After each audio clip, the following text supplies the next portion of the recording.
Well,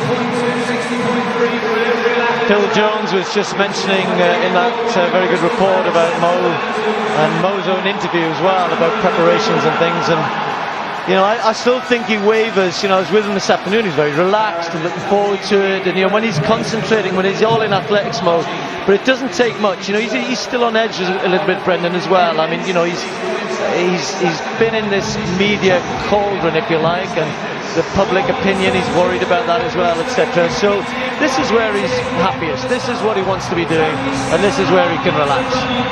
He is our greatest ever distance runner, and he's on his way to becoming Britain's most successful athlete in championship terms that we've ever had. So, you know, he's already got the accolades that he needs, but he has been upset recently with all the publicity surrounding his coach, about the ideas about his coaches leading people in the US to drug taking, and Mo Farah has clearly not been part of that, has not been accused of that.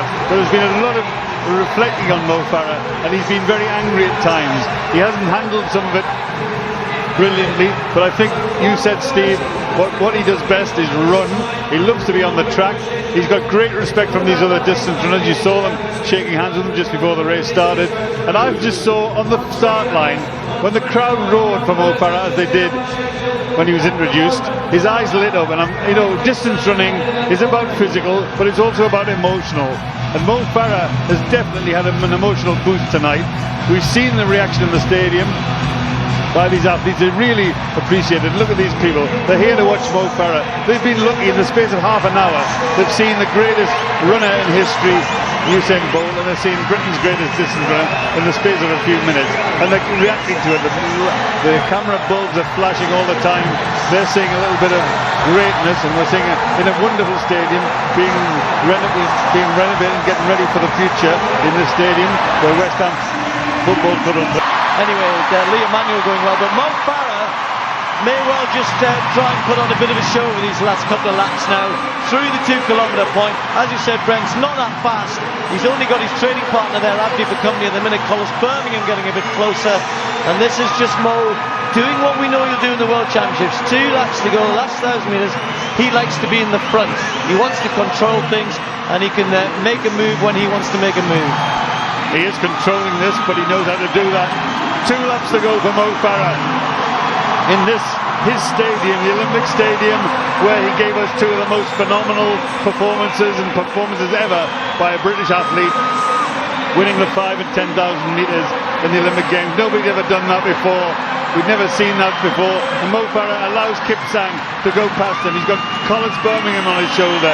He's relaxing down the back straight. He's glancing around, just seeing what's happening. Alamaru comes a little bit closer. He's a good athlete, but he's not a great athlete. Mo Farah is a great athlete, and now he's in a good position. He's being towed around. He's got exactly what he wants to do, and he's doing it.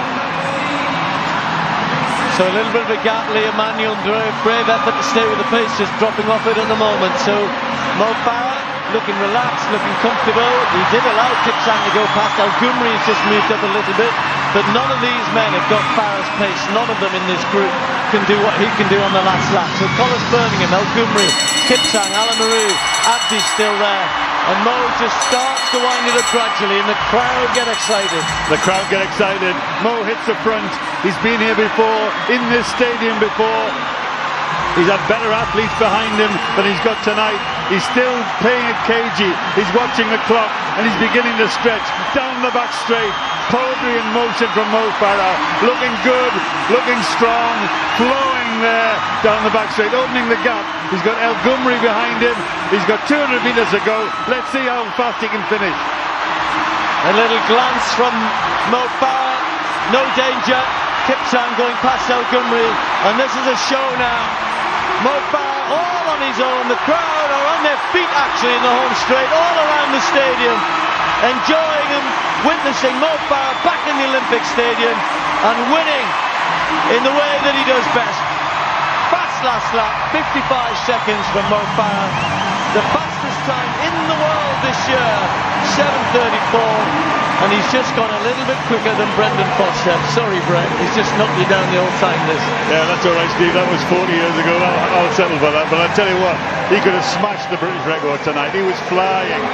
It would have been quite nice for him to do that. He didn't need to. but it was beautiful to watch.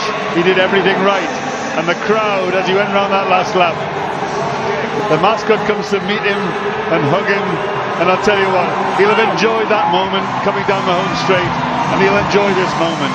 As I said earlier,